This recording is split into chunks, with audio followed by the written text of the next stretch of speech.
Nigga fan 007. What up? You good? I'm alive, I'm breathing. Drop this shit. What up, nigga? Drop this shit. What up, nigga? Fucking head, man. Drop this shit. Famous blog, the Chicago World News. How's it going, bro? Chillin', man. What's good, bro? Chillin', man. Welcome to AB Fans Radio. Yo, I know I've been missing you and shit. Been trying to get you up here and shit, man. Fans been killing me to get you up here, yo. Check it out. I'm from New York, so I'm gonna break it down I'm from New York. I didn't really know too much about Chicago till I started watching DJ Academics a little bit with the Warren, what was it, the Warren Chirac channel? Warren Chirac, yeah, I seen that too. Yeah, I started watching that. Then I got put on to Lowski. I spoke with Lowski. He came on here a couple of times and shit. So I didn't really know too much about Chicago World News. Now, when I seen your channel, when I first caught a glimpse of it, you really wasn't that big yet. Right. But I kept watching your shit, and now you blew the fuck up, man. I mean, talk to me. I mean, how'd you get started with your channel? I mean, like right now, I don't consider myself to have blown up that much because I'm only at like 30-something thousand. You know what I'm saying? Like Zachy at like 100K or something like that. Lowski pretty much bigger than me. But I know Lowski and Zach, you know what I'm saying? Those both cool guys, man, you know what I'm saying? But yeah, I mean, the way that it got, you know what I'm saying, from like just starting to where it is now was mainly just responding to requests from the viewers, bro. Like I didn't even have a direction for the channel. When I first started that channel, bro, I was making videos about everything, just like you know, stuff about my personal life, like all different kind of stuff. But, you know, the viewers, you know, because I was from Chicago and I would make videos about stuff about, you know, situations I had been in Chicago, like I started attracting a certain kind of viewers, you know what I'm saying? Which wasn't necessarily intentional, but that was the kind of viewers I started attracting, like people that were interested in that kind of like street stuff. So they started requesting different videos from me, and I just responded to the requests, and honestly, I just let them steer the channel in the direction, bro, and it went to where it's at today. That's great. Hey, man, I know one thing, B. Fucking with you, I would never stop at a stop sign in Chicago, man. I be watching you. You fly right through the stop signs, bro. Man, that ain't. People thought that I was just doing that in Inglewood, bro. I don't stop at stop signs anywhere, bro. Matter of fact, I just got pulled over by the police like a couple days ago for running a stop sign in like a pretty quiet neighborhood, bro. You know what I'm saying? Like I'm just an impatient person, man. But like real talk though, in certain neighborhoods though, I don't like to stop that much because I know dudes do be watching the streets at like, you know, recognizing cars, like who's not from that neighborhood and whatever. So if I'm cruising around the west side where I'm used to, you know, where I know my way around and all that kind of stuff, you know, that's just as dangerous as the south side, but it's like I know people over there and I know my way around over there. When I'm on the south side, you know, I don't really know too many people over there and they don't know me. So if they see my car, you know, they might think, you know, I'm coming in there up to some no good. So I try to keep it moving when I'm down there, bro. And I noticed in a blog you were saying it's not safe to stop anywhere. If it's to stop anywhere in Chicago, was it really that bad?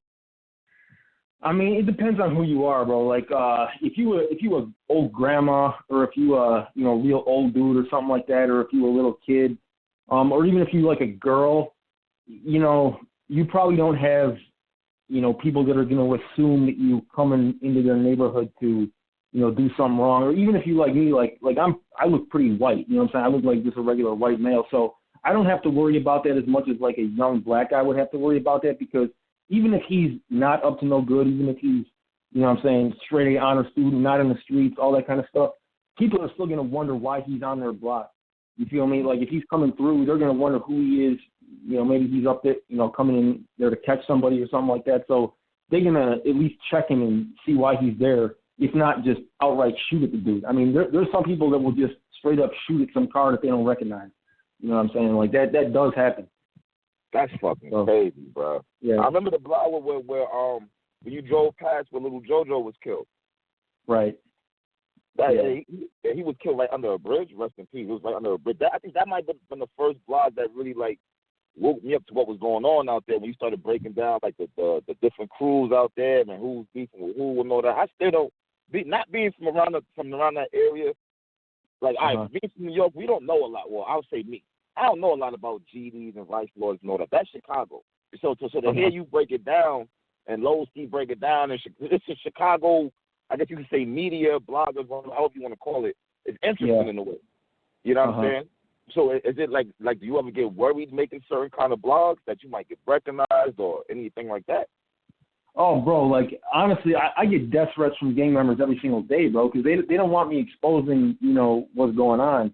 But at the same time, I just come back at them with, you know, y'all are the ones exposing it. Like, I can look at y'all's Twitter accounts. Y'all saying all the same stuff I'm saying. You know, I'm just repeating what y'all saying, except on a bigger platform. So, you know, y'all making it known. But, I mean, they still mad. But at the same time, like, I want to shed a light on it, bro, because ain't nothing going to change if this stuff stays in secret and these guys know they can do it and not have anybody know about it and just keep getting away with it. And it's little kids getting shot out of here, bro. Like, if these dudes were living by the code and only killing guys that were in the game and, you know, knew what came with this and know why they got into it, if they were only killing those guys, I would probably keep my mouth shut and just not say anything, bro. But they killing little girls out here, bro. Grammys. Everybody, bro. Like, you know, anybody can catch a slug out here no matter what you're doing because these guys, honestly, number one, they got no aim. Number two, they don't care. If little kids are in a park swinging on some swings and they see one of their ops, you know, next to the little kid, they're going to just spray the thing up, not caring if the little kid gets hit. That's why I don't mind snitching on these guys, bro, because, you know, they're not living by the code. They're not living by the G code, but they want everybody else to live by it and not tell what they're doing when they're not, you know what I'm saying, doing what they're supposed to be doing by the street code. So that's why it doesn't bother me at all. And I was going to say, I don't know, it was one of your recent blogs. It wasn't the last couple of days. But I don't know what people were trying to ask you to show your face or something like that. Yeah, bro, I don't show my face, but that's not really for my safety because, honestly, like, a lot of people have seen my face, like, because I interview gang members, you know what I'm saying, like, on their block. And so, obviously, a lot of them have seen my face in person, but they don't know my government name, though. The problem is, if I showed my face in public on a large platform, there's a lot of people in Chicago that know my government name. And if they like, started to put that out there, then that would put some of my family members at risk. You feel me? Because, like, I haven't just spoken on, like, what gangs are on what blocks. I've actually spoken on specific murders.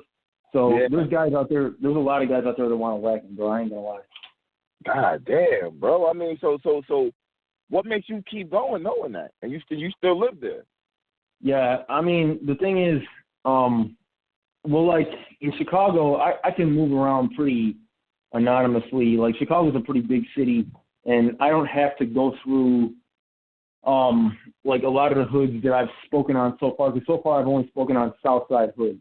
And, you know, I'm based mostly out west, so I haven't spoken on any west side neighborhoods. So I don't really have any guys like that out west after me.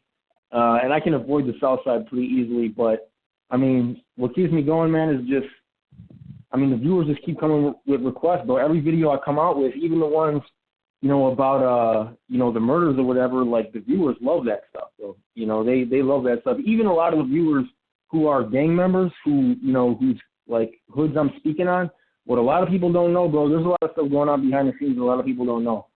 Those videos that I started to make about, like, who had killed who from what hood, that request actually came from guys in that hood who wanted recognition for, like, the murders that their crew had done. So they were asking me to, like, make a video, but they would call me or whatever and tell me, like, yeah, bro, we just smoked that goofy or whatever, make a video about it so that, like, let everybody know that, like, the other side is losing or whatever. So I was like, man, I can't make no video like that, you know. But eventually what I did was I was like, I'm going to speak on what they're telling me to speak on because they want this clout anyways. I'm like, I'll speak on this, but I'm going to put a different spin on it. Like, you know, this is how crazy it's gotten, and this is why it needs to stop. You know what I'm saying? Mm-hmm. So, yeah. Okay. And I know everything was going crazy, especially when with the whole Rondo and C-Day, all, like, that shit was crazy, that whole situation. Yeah. Yeah, from what I understand, like, that was just a case. It was either a case of mistaken identity or, like, the cab driver, they thought he was from some hood that they had gotten into a fight with earlier that day. A lot of people thought that was related to the L.A. Capone situation. Because there was a rumor that had started that the cab driver had set up L.A. Capone. That was just a fan rumor. That was, like, totally untrue. L.A. had actually... Everybody was saying... Yeah, I mean, the thing is that the guys 051 from 051 Young Money, that guy Lil Mick and Rocco, like, they had actually found out that LA was going to that studio like a couple weeks before that. Like, I heard that they had actually met up with him or gotten into some altercation with some guys from 600 over at that same spot like a few weeks ago, and they had found out that LA was using that studio, so they didn't need the cab driver to set him up because they already knew that he was going to be, like, going to that studio. That's what I heard, like that from a more credible source. Now, again, I wasn't there at the scene, so I don't know if it's true or not. But yeah, those guys. The third guy just got sentenced. That guy, Little Nick, he just got convicted of murder in that case too. Cool. Another dude? Yeah, it was 3 dudes involved. You know what I'm saying? Oh, I thought it was 2 dudes and a girl. No, there was 3 guys. There was I forget the third guy's name now, but the third guy who just got convicted, his name was his last name was Johnson. Okay, all right. So, damn, he's got convicted for murder too? That shit is fun. What they got, 30? 30 to life, bro? I haven't heard what the sentence was exactly, but yeah, it's probably going to be between 30 and 40, bro, because, I mean, they got pretty solid evidence on those guys. And the thing is, Al Capone was he was a well-known and really popular and well-loved rapper. You know what I'm saying? Like, a lot of people were mad, real mad when he got killed. This wasn't like a dude that, had no recognition in Chicago. Like, he had a name all over Chicago. So, yeah, it's not going to be sweet for them when the judge, comes down with that. God damn, man, that shit is fucking crazy, man. I be watching it. It's like your shit, it's like your channel is like the fucking news to me and shit. You know what I'm saying? And I've never been to Chicago, none of that shit. But just watching, like I watched Zach, you know what I'm saying? You don't get Zach up here. We supposed to get him on here a couple of months ago. Okay. I watched Zach, but between watching Zach, your channel, and Lowski, it's just like, God damn. And then DJ Academic, y'all all got your own spin on it. DJ Academic being funny with the shit in it. You know what I mean? The whole shit crazy. Right. Yeah, bro. Zach actually just interviewed me yesterday. Me and Zach actually did a thing with some of my homies over out in the western suburbs. We met up and did an interview. So that's going to be dropping on his channel pretty soon. But I'm going to tell a lot of stories on that thing, bro. That's going to be some heat that he's about to drop next week, I think. Oh, okay. I know I had seen was it a tweet by you? I think you had tweeted it. Shout out to Zach for coming through interviewing me and everything. I seen the tweet, yeah. Right. Yeah, man, with all those dudes, man. Those dudes that I was with, they some other up-and-coming rappers from Chicago, man, but not drill rappers, bro. You know what I'm saying? I don't like to support drill rappers. I support, the conscious rappers, the guys who talking about, going in a positive direction. But is it, so what, Chicago started the drill music? Say what? Chicago started drill music? I mean, drill really, if you look at it, it's basically what gangster rap was, back in the early 90s and stuff, but it's just taking it to another level. I think it's just like gangster rap on steroids, you know what I mean? Because, NWA and all of them, they were talking about gangbanging and all that, but they weren't being real specific about it. Like, they weren't talking about specific blocks like, oh, this guy, we just did this to y'all and, what we're going to do to y'all and all that kind of stuff. What Chicago did is, Chief Keef and King Louie and all of them, the early guys, they just started basically dissing specific blocks and specific guys and being real disrespectful about dead homies and all that kind of stuff and just taking it to a level that NWA and all of them hadn't even taken it to. You feel me? So it was just like all out explicit, irreverent. I call it gang banging to a beat because they would rep their gang, they would diss their rival gangs, and it just basically became a way for gangs. It became like the new graffiti in Chicago. It became a way for gangs. You know what I'm saying? Like, it was like graffiti on the internet because what YouTube did and all of these, like, online sites you didn't have to pay to, broadcast your music on, this gave gangbangers a platform to basically brag, diss, do whatever they wanted to, communicate to a third platform towards their enemies, okay? And then, once that became a big thing, it became like gangbangers don't even really tag that much anymore. A few of them do, but they used to do that back in the 90s when I was growing up. That was the big thing. Guys would go to other hoods, tag up the walls, diss other gangs that way. Now, guys go on to YouTube with a song dissing another gang. And this is like the big trend now in Chicago. So that's basically but that's the reason why there's so many killings, no? It's because of that same reason, I would think. Yeah, it definitely, I ain't going to say that the killing is necessarily solely because of that, but it definitely makes it worse, bro. Like, Lil Jojo, when he came out with that song BDK, 300K, when he was talking about, he's a black disciple killer and all of that, like, that definitely put a target on his back. I ain't going to lie. A lot of dudes have gotten killed over songs. OTF Chino, Lil Durk's manager, he basically got killed. He basically got killed because he was in a music video by a guy named THF TP called Bus Stop, which was a diss towards Lil Mark, which was one of 051 Young Money's dead homies. And one of the guys from 051 Young Money seen him in that video and didn't like that, so he killed him for that. I mean, so this stuff does get guys killed, I ain't gonna lie. Damn, that shit is fucking crazy. You know what's crazy about the little, like, I seen your blog on the little JoJo. I didn't know about the whole song. I seen it, but, like, he look like he's like 12, 13 years old, bro. Yeah, man. He was 18, bro. Little JoJo was 18 years old. But the way you was making it seem like in your blog, as well as everybody else, not just you, was like everybody liked this nigga. Everybody, like, you know what I'm saying, rest in peace, like Little JoJo. Right. Yeah, I mean, really good at making music, or what? What was the big hype about it? That, from my understanding, that started a whole big war right there once he got killed. Well, him and L.A. Capone. Yeah. Well, those guys were beefing before that. The thing, they started beefing like all the way back in school. But like what happened was Lil Durk came out with a song called L's Anthem, where he said, where he dissed Brick Squad, the Brick Squad faction of the Gangster Disciples over there on like they're on like 79th, 069 Insane Set Brick Squad. They got dissed by Lil Durk in that song L's Anthem. And then Lil JoJo didn't like that, so he came back and dissed the whole Black Disciple Nation with that BDK song. So, that Lil JoJo song is really a response to Lil Durk. He didn't really start it. You know what I'm saying? Lil Durk was the one who really started it with that diss. Now, again, they were already beefing in the streets before that, but they hadn't taken it public with his music stuff. And when they took it public with the music stuff, that made the stakes even higher as far as like respect and clout was concerned, you know what I'm saying?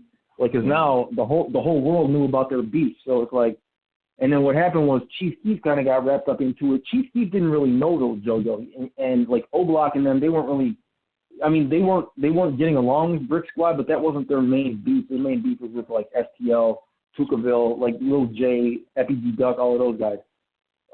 Lil JoJo's beef was with like the Lamron set. That's over. That they call him 300. That's where Chief Keef like homies were from, like Lil Reese and all of them. They were from that set. So Lil JoJo's beef was with them, and like Chief Keef got wrapped up in it because he was, like I said, friends with Lil JoJo's enemies. And then when Lil JoJo got killed, Chief Keef put out a tweet that dissed him, like that JoJo N-word thought that he could be big like us, LMAO. And then like I've seen it. Yeah. Right.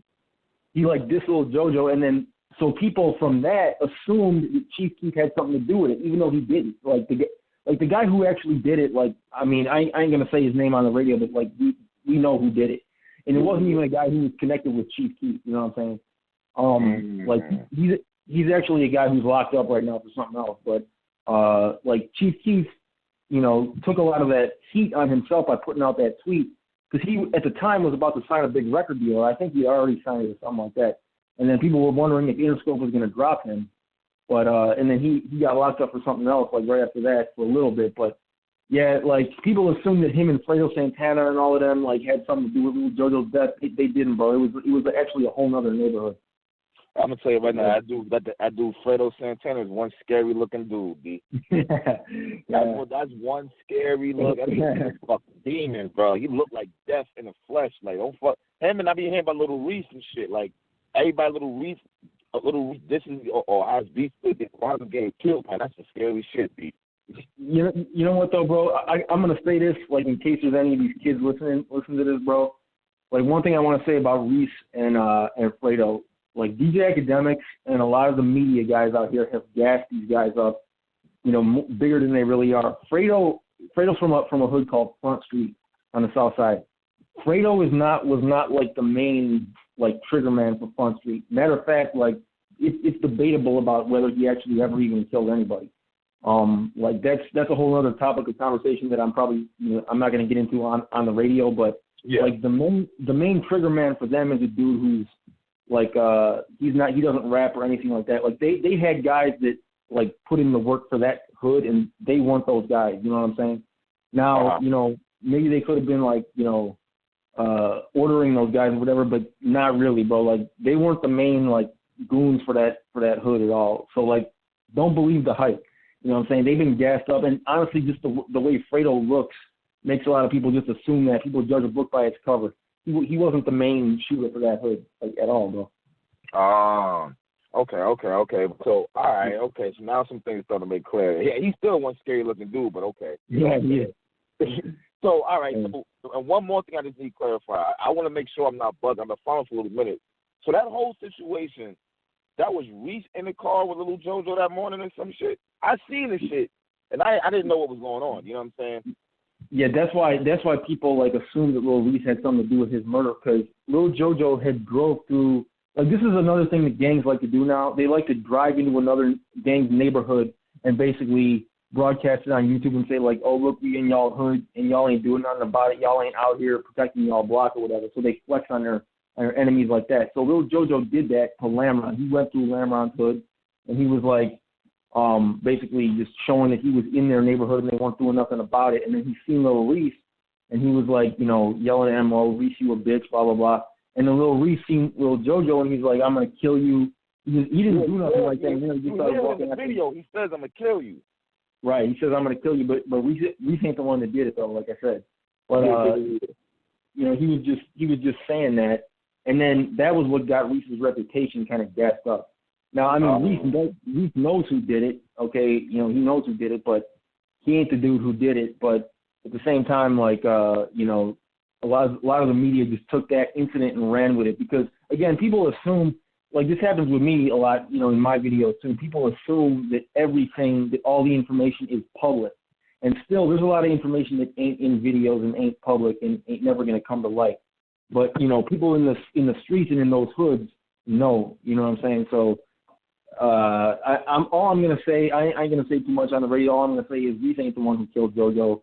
And he ain't have actually nothing to do with it. Neither did Fredo. It was another dude. Oh, I got you. Damn, that shit is crazy, man. All right, so what's the overall goal for your channel now? You started the channel, you was blogging on everything. You gravitated the audience towards the I guess you could say the drama somewhat in Chicago. So, I mean, you just keep it going or what's the end goal now? Because like you said, your family could be in danger if your face gets revealed or your name is out there. So there's a lot of things to look at. Right. I want to branch out, bro, and get more into the different type of music scene that's going on in Chicago. It's hard because, you know, every time I try to do a video on something different, I get a lot of negative feedback from the viewers. They're like, bro, we don't want to hear about this. We want to hear about the street stuff. You know what I'm saying? So, but then at the same time, like when I do that, you know what I'm saying? When I do, like, I actually don't like doing the street stuff. It just, I don't know, it gets depressing after a while. It gets like uncomfortable. And when I do that, I get a lot of I get a lot of negative feedback from, I would call it like the conscious African American community, because they're like, bro, you a white man just exploiting what's going on, you know what I'm saying, in the hood. And I'm like, you know what I'm saying? Like, I get a lot of feedback like that, and I try to tell them, like, I'm just responding to what these viewers are requesting. I don't even like doing this stuff, you know what I'm saying? But, you know, they still, like, I'm going to get the negative feedback either way, so I'm trying to branch off into other stuff, like, you know, different kinds of music artists that are in Chicago, not the drill rappers, you know what I'm saying, like the Chance the Rapper type guys, Vic Mensa, those types of guys, bro. I want to cover more guys like that. Yeah, but if your followers don't want to follow that, then what? Yeah, I mean, you're a brand now. Now you're a brand. I know, man. I know, that's the thing. Like, and then I got homies, bro, like who are, you know, actually gang members from the hood, telling me, you know, man, don't worry about what the negative feedback is. Just do the street stuff, because that's what people like. That's what, you know, made your channel get big. So I don't know, man. I'll probably just, you know, keep on responding to viewer requests for now. You know what I'm saying? As far as like different content, I might actually just start up a whole new channel. I was thinking about that, like on the side. You know what I'm saying?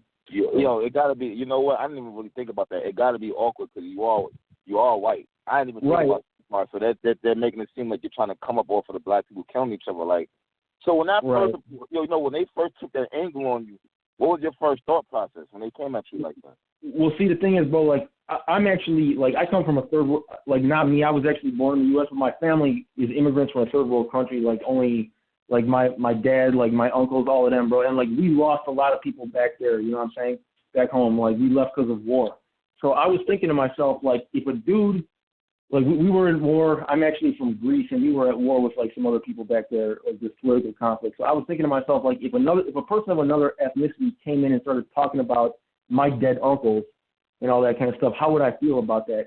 And I was like, it would probably depend on how they were talking about it. If they were just talking about it from a purely informational standpoint, I probably wouldn't mind. If they were trying to glorify it, then I would mind. So what I do is I just try to give straight up facts. You know what I'm saying? I don't try to like joke about it or, you know what I'm saying, glorify it or nothing like that. I just try to give straight up information like I'm reading out of a book. You know what I'm saying? So I just try to keep it like that, bro, because, like, honestly, like, I got a lot of, I'm from Chicago, bro. Whites are a minority here. I got a lot of black friends. Like, most of my friends growing up, when I was a kid were black. And, they gangbang. So I've been around that, and I've seen the pain and the drama that it causes their moms and all that kind of stuff, bro. So it ain't nothing I want to joke about or nothing like that. And if people feel some type of way about, the fact that I'm saying anything about it because I'm white, at the same time, I got to respond to, the fans who are also black, who want me to be talking about the stuff. Really everybody on both sides of the equation is black. You know what I'm saying? Like, so, you can't please everybody. I'm just responding to the fans and the viewers, bro, that want to see the stuff. Think about it, and not trying to throw them under the bus, but if anybody's trying to glorify it and make fun of it instead of DJ Academics, I would think. Well, see, the thing is, I can't, I'm not trying to throw him under the bus. I'm a fan of his blogs and shit. You know what I'm saying? But I mean, as far as when you're more of a news reporter type joint. You know what I'm saying? Like, you don't, like you said, you don't laugh about it. None of that. You just get straight to the information, and that's that. Or you might screenshot the tweet, put it out there so everybody can see it. Oh, that's another blog that I've seen from you that made me actually reach out to Lowski. I didn't know what the hell was going on with Lowski. Uh-huh. I had seen your blog where it sounded like he was going to commit suicide and shit. Oh, yeah. Luckily that didn't happen, bro. But I definitely tweeted him like, yo, bro, what the fuck going on, bro? You know what I'm saying? And he was just like, nah, nigga, took it out of context and shit. He good and shit. He says he's a full-time rapper now. He was actually talking to me today and shit on Twitter. Yeah, he is. Yeah. I spoke to Lowski. Too. Yeah, I'm glad he's good on that, man. But, yeah, as far as DJ Academics, I can't relate to how he grew up because he's an immigrant from Jamaica, you know what I'm saying, from a third world country too. So that's a different situation, though. They got poverty, but it's not the kind of, like, dangerous urban poverty that we have in Chicago, you know what I'm saying? So, I don't know. He might just be looking at it from an outsider's perspective, because, he's from New York, or New Jersey or whatever, which got its own problems. But, it's talking a tough about thing. Chicago from another state, though. Is that like how does that make you feel? You're in Chicago, so from you see an outside, that's like me. Like I got a radio show, but I blog also. You know what I'm saying? I don't blog as much no more because these motherfuckers be getting real emotional when I blog and shit. I know how dangerous it is. They be real emotional and shit. You know what I'm saying? Yeah. But it's like a nigga coming from a nigga blogging on your state and they don't know nothing about your state while you really in it. Does that piss you off a little bit? Like you don't know what you're talking about? Like, no, I was actually glad because he was bringing a light to what was going on. You know what I'm saying? I was glad. Like, I'm glad that of any attention that comes to it, even if it's not necessarily like the way that I would do it.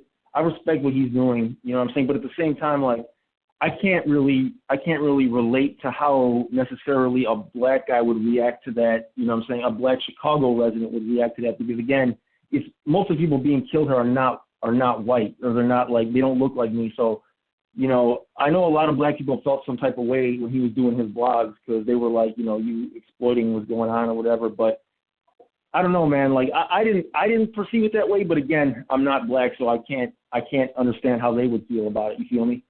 Uh-huh. You know what I mean? Yeah. Okay.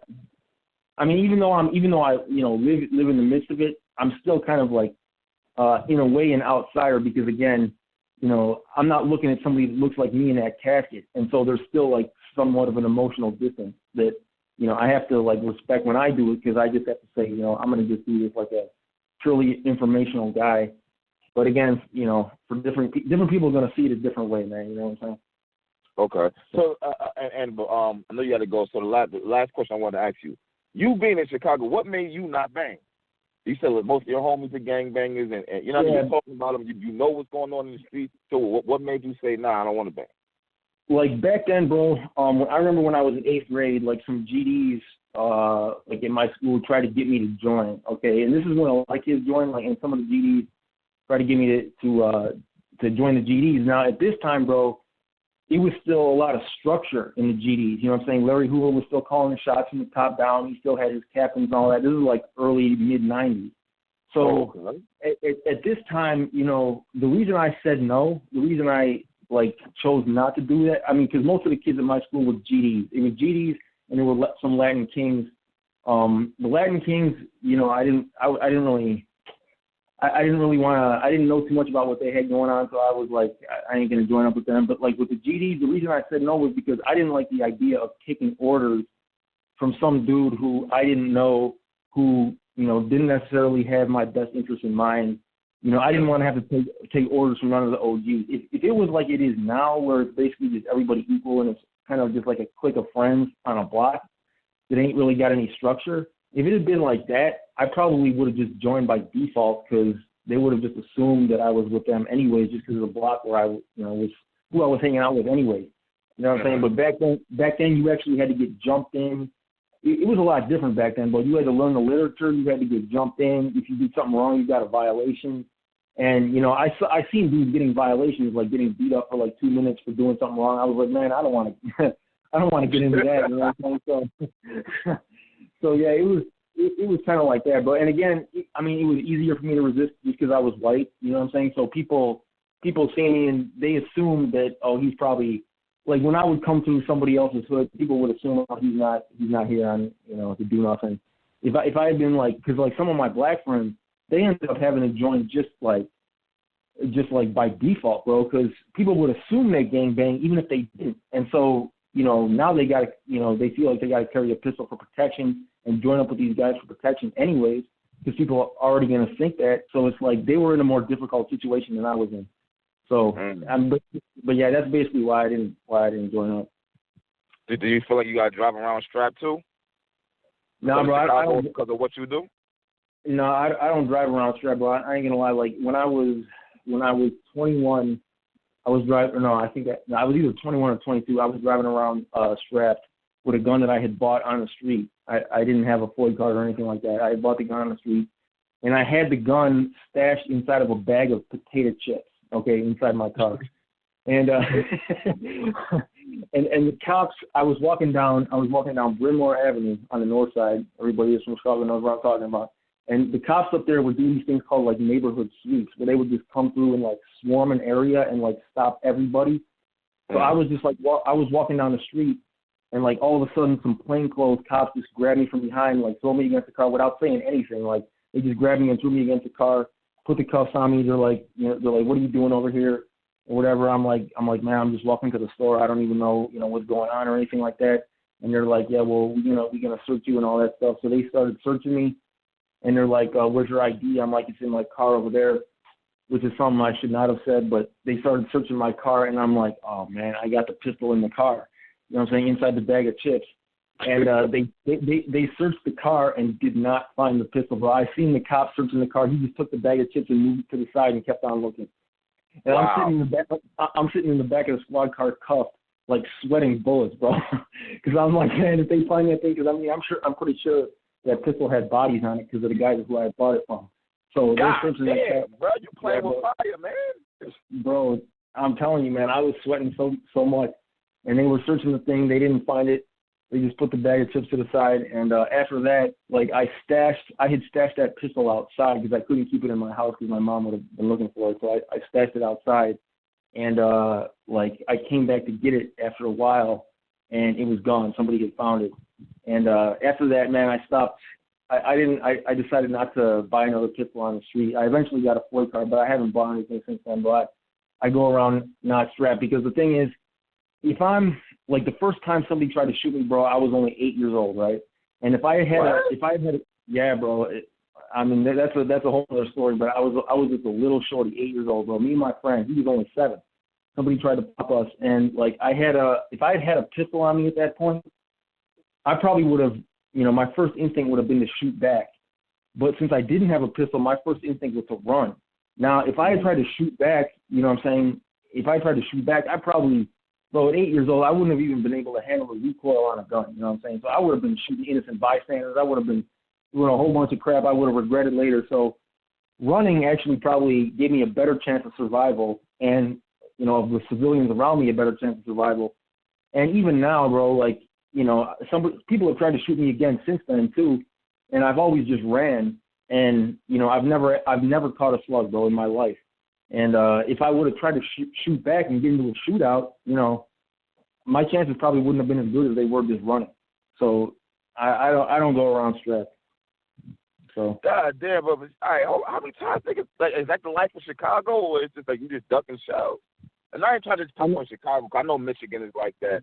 But I live in Memphis right now. Like, you don't need, like, bruh, this shit crazy out here. I do roadside. I was changing a tire last night and niggas just shooting and shit. Like, in front of me, they don't give a fuck out here and shit. Yeah. Yeah, I mean, a lot of people in Chicago just have experiences like that, even if they're not in the streets. You know what I'm saying? Like, man, it's dudes that get mugged and all that stuff all the time, even guys that are just, squares or whatever. But, I mean, definitely if you get into the streets, you're gonna get that more. But, yeah, that's just basically the life, man, I mean, so I got you a question. Why are you still there? And I asked Lowski the same thing. Right now, bro, it's because of my family, honestly. Like, right now, I mean, financially, I probably could move, And right now in Chicago, most of the time, like, I have family all over the city. I got family in dangerous parts. I got family in relatively quiet parts. I got family out in the suburbs. And I can stay with anybody. Like, people will let me stay with them. I don't really have, like, a permanent residence. I can stay with anybody on any given night. So I kind of wrote, I can stay in the quiet parts if I want to. I still have to go into, like, the dangerous parts just to visit other family or whatever, but or friends. But, yeah, I have it pretty much routine how I move.